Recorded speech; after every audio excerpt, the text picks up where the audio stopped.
We have talked about our grocery budget all year long, and today we want to give you those final numbers and if we actually hit our numbers or not.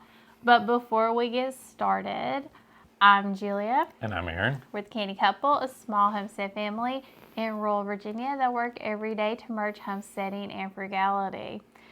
And I want to tell you all, whenever I first proposed going down to a $300 grocery budget from a $500 grocery budget, I didn't think it could be done. he didn't.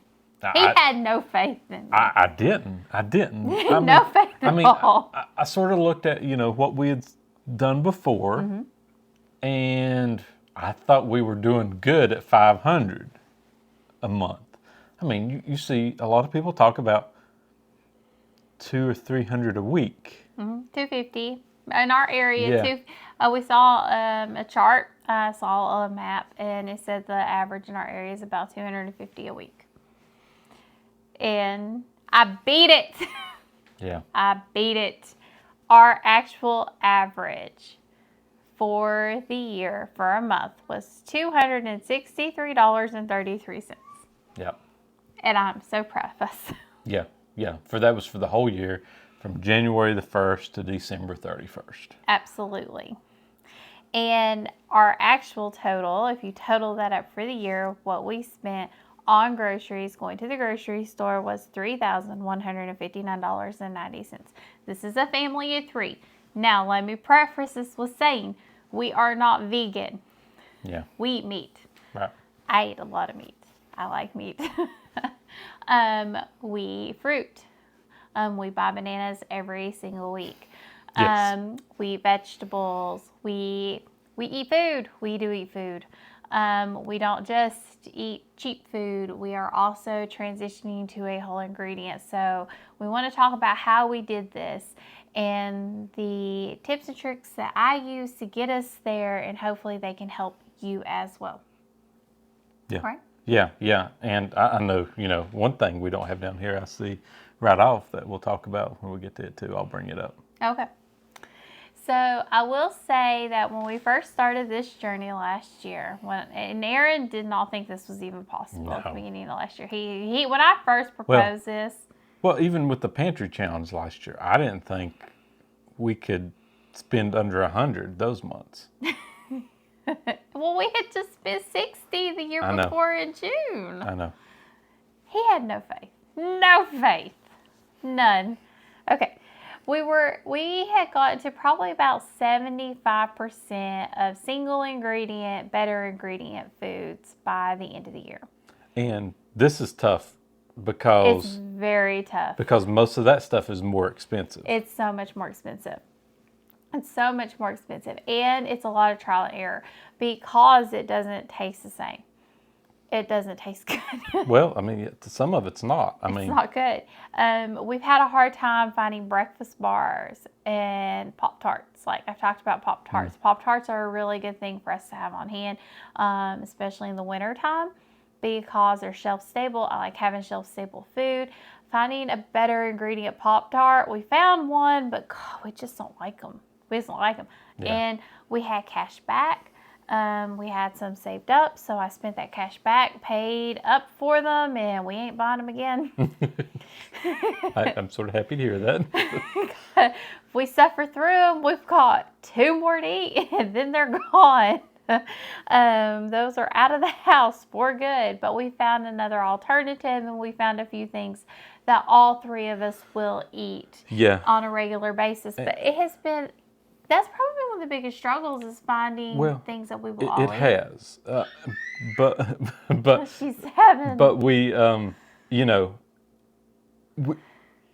shopped a lot of discount stores and like all these type of places for a lot of these ones, which we found to be really good things because it seems like the better whole ingredient ones are ones that get sent to discount grocery salvage places first. I have had some really great snacks for the little ones, especially like before bedtime snacks. Like we have found one that she really, really likes, and I don't quite know where to find them now. We're going to have to be searching because she doesn't eat a lot of them. But she likes them before bed, and they're good because full belly means better bedtime. So here's a few of the things that I did that I think really helped lower our grocery budget. I cooked mostly from scratch. Bread, all of it. Yep. Like I did as much as I could from scratch. And it wasn't hard. I found easy recipes. I took shortcuts. I feel like we have made cooking so complicated. And it is not complicated. It's not. Right. You throw it in a pot and you're done. Cooking, you just do it. You just do it. Now, yes, there are some rules to cooking. I'm not saying that there aren't rules to cooking. There are. Yes, you should boil the water before you put the pasta in it. No comment. We will not go into that story, but it is not overly complicated, and as long as you have a few rules down and you understand it, you can cook and you can do it. I can make homemade bread in a matter of minutes, no matter how bad I'm feeling. Yep. No matter how worn down I am, it doesn't take me that long to make homemade bread. And I use my homemade bread recipe. People underestimate what you could do with a loaf of bread. Yep. I use a loaf of bread to make hoagie rolls. I use a loaf of bread to make rolls. I use a loaf of bread to make pepperoni rolls. I use a loaf of bread to make cinnamon rolls. I use a loaf of bread to make anything. Yeah. Anything. The same recipe. You don't have to change it. People underestimate it and they think you have to have a brand new recipe to do all this other stuff. You don't. You have made it so complicated because everybody says you need to have a new recipe to do everything else. Yeah. And you don't. No. You don't. So we've cooked 100% from scratch, or mostly from scratch, and we've just made it easy. I've really just made it easy. I have shopped the sales, and I mean I have shopped those sales. Yeah. Aaron has shopped the sales. I have. You've seen a few of his shorts. He found me that chicken. That chicken, yeah. I mean, was it 15 pounds or 20? I can't remember now. It was 20 pounds. 20 pounds for... It was $2.30 a bag. Yeah. So 4 bags, they were 5 pounds each. So it was $10, something like that. Yeah. I'm sorry, I'm too worn down to get you the exact dollar amount right now. But we shop those sales, we shop those deals. And if it's that close to its due date, I go ahead and cook it, get it in the canner, get it in the freezer, do something with it. But we are always shopping those sales, and we always have the cash set aside for those sales. That's so important. And to stay in our budget at the same time. And we stay in our budget at the same time. That sort of goes to the next one, too. It does. We say no. I've said it a lot. He has. He has. Because he is the one who likes snacky items and things that he really, really likes and enjoys. He's just like, no. Not anymore. I mean, I see it and I'm like, no. And I will tell you, we buy more expensive ingredients. My flour is 3 times higher than what it used to be. Yep. Because we get a certain brand of flour because it doesn't have all the extra stuff in it. So, but it's in our budget. Right. It's built into our budget. So, yeah, my grocery budget could be even cheaper. Right. And, like, saying no, like on a lot of these things that I've said on, a lot of it is I can tell a difference now. He can. Because I had one of those here a while back, a snacky one that I hadn't had in a long time, had all kind of bad stuff in it. I felt awful afterwards. I picked up the bag and threw it away. He's like, I can't eat this. I can't eat this anymore. He's like, I can't eat it. He's like, I can't. I can't eat this. It's like, it's hurting my belly. Yeah. So we are very careful. And if he has anything like where he's like eating from a smorgasbord at work where they're not watching, he's like, I can tell. Yeah. He's like, I can tell. If like there's like a potluck, right. He's like, I can tell. Right. He's noticing it more. I am noticing it more. He's noticing it a lot and more. I mean, we're looking at the ingredients on stuff. Everything. Like, I'll pick up a box, everything. like everything anymore, and I'll be like, nope, put it back. I tend to check it at home. I'm checking it at home, and I'm noticing like certain things like we buy it beforehand, and it might not be organic or anything like that, because we can't afford to spend $10 for a jar of spaghetti sauce at this point. Right. Totally can't. But if I can get the jar of spaghetti sauce that has the 6 ingredients, not the 50 ingredients, I'm going to get the 6 ingredients, not the 50 ingredients. Exactly. And that's what we're looking at. We're looking at fewer ingredients, less additives, less stuff in it. That's kind of what we're looking at. So we're just trying to do better every single day. Mm-hmm. So that's kind of how we are going towards this. We've been going very slow towards the transition. Bulk cooking. I cannot stress to you how much bulk cooking will save you money. Yeah. Bulk cooking. If you just cook a pork roast, you can do so much with that pork roast, it's crazy. Mm-hmm. One pork roast can make you 3 different types of meals. It can make you barbecue. It can make you Mexican tacos. It can make you Asian rice. Mm-hmm. There you go, 3 meals. You're done. Yeah. You're done. And you can use that rice for your tacos. It's true. I mean, you've got to really not think single-minded when you're doing these things. You've got to bulk cook. It will save. You've got to stop thinking of it as, oh, I just got to save money on food. You got to think of saving money on your time. Mm-hmm. We bulk cook our meals just in general. Mm-hmm. Erin doesn't mind it. Isabel doesn't mind it. If the food tastes good, you're more likely to eat it. Right. And I think that's what a lot of people have a problem with. The food's bland. It don't taste good. They don't want to eat it. You don't want to eat it for leftovers. You don't want to eat it for leftovers. You know. But if the food tastes good, it's got a lot of flavor, you don't mind to eat it. If it's got a lot of umph to it, like, yeah, I can eat this. Yeah. We don't waste. Now, we have chickens, so we really don't waste anything anyways. Right. Now, because like if there's anything left over, we throw it to them, you know. But if I had a can of chili that I opened up, there was no way we were going to eat this whole can of chili. So what I did is I used half of it for the meal that we were having, and I put the other half in the freezer. So we freeze, we reimagine, we eat the leftovers, whatever we think of. If I have tomato paste, because we're going to make yum yum sauce, or I'm making pizza sauce, I'm not going to use a whole jar of tomato paste. Even though it's little, we're a small family. There's 3 of us. It's too much for us, for whatever recipe I'm making. I'm going to put in the freezer. Yeah. So use what you have. Don't waste. Put in the freezer, use it in a couple weeks. Have a list on your freezer if you can't keep an inventory in your head. And I know a lot of people can't. That's hard for them. Mm-hmm. But keep an inventory in your head and be like, oh wait, nope, I've got this tomato paste. I need to use this. Some people write it down on the list too. Mm-hmm.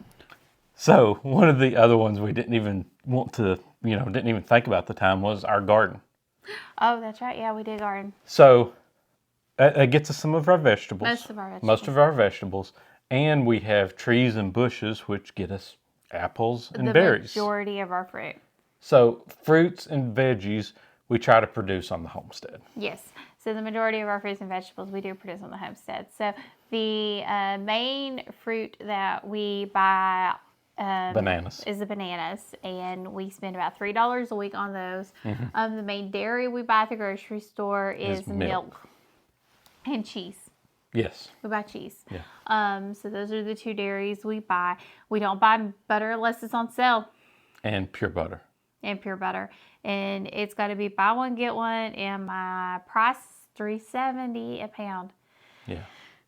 That's it right now. I need to look at the discounts, the big box store, the big ones, Sam's and all that, because it is so expensive for us right now. It's just so expensive. I cannot get it any cheaper.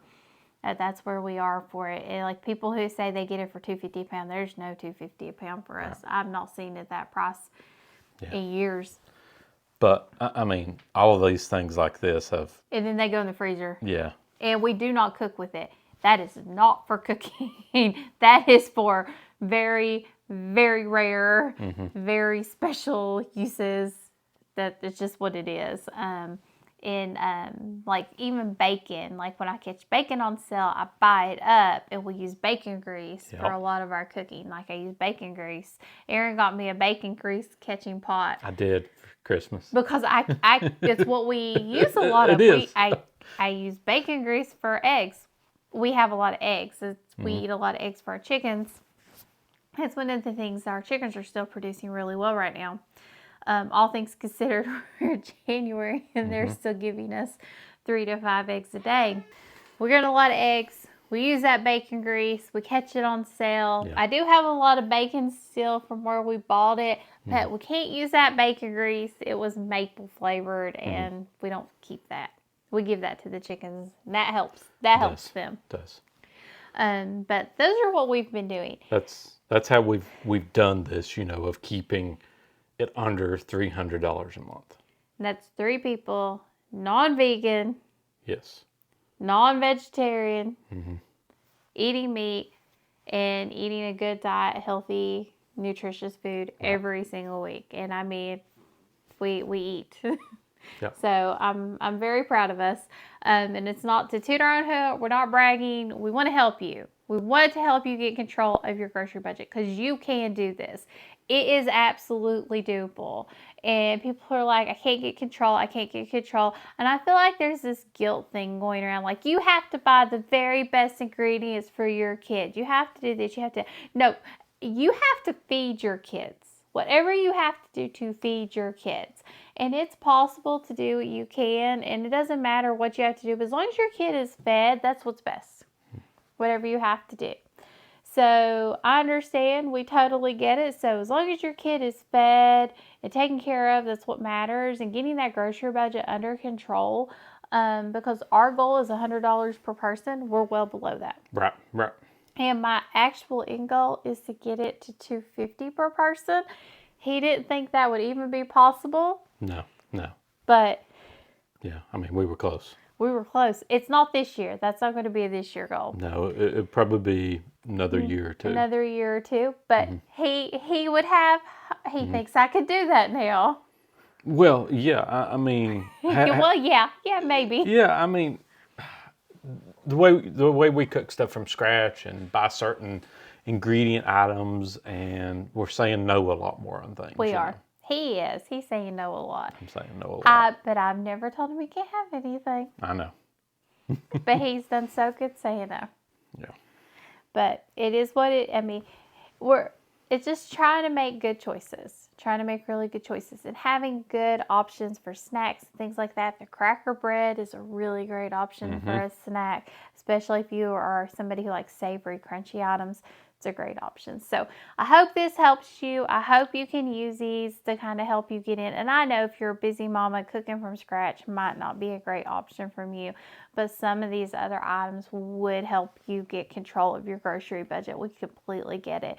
Yeah. Be sure to. Well, if you like this type of content, you will see more of this, make sure you hit the like button. And if you're new to our channel, hit the subscribe button as well. Yep, make sure you check out. We're going to be doing pantry challenge here. You're going to see some bulk cooking, see what we do, some worn down mom meals. We're going to be doing here some bulk cooking, some large family meals here in the next couple of weeks. And thank you for joining us on the Canny Couple, where we work hard, live simple, and enjoy life. Have a wonderful day.